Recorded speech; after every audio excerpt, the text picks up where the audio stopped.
Today we're looking at the quotient rule, and it says that if we have a numerator and denominator that are both differentiable functions, then the quotient, in this case f of x, is a differentiable function for all values of x where the denominator is not equal to 0.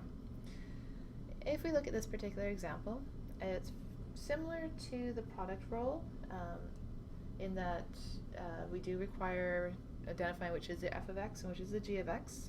So in this particular case, and I'm going to use again g of x and h of x just so we don't match up with our overall function. So g of x is going to be my numerator, h of x is going to be my denominator.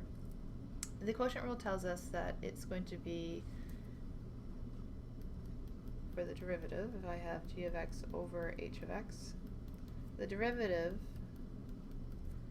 and order does matter here, is going to be your denominator times the derivative of your numerator, and it is subtraction, unlike the product rule, of, again, g of x and the derivative h of x all over h of x squared. So we do need to find the derivative of g of x, and we do need to find the derivative of h of x. And again, we can use our power rules for this. So 3 times 2, you'll get 6x plus 4, and the derivative of h of x, in this case it works out nicely to being 1.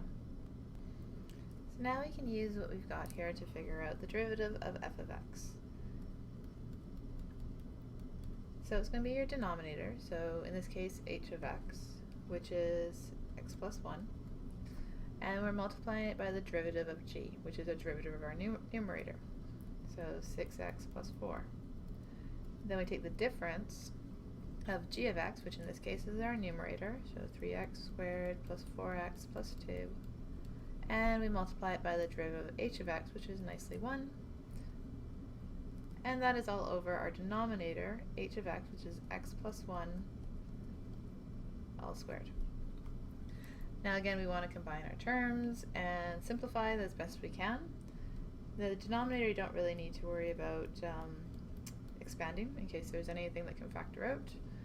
In this particular case, I don't see anything that will, but let's give it a try.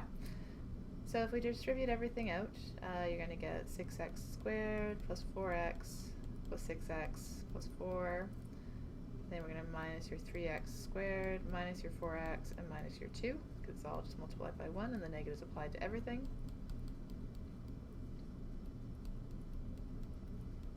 And again, combine your like terms, so you're going to have 3x squared, you have 10x minus 4, so plus 6x, and in this case plus 2 all over x plus 1 all squared.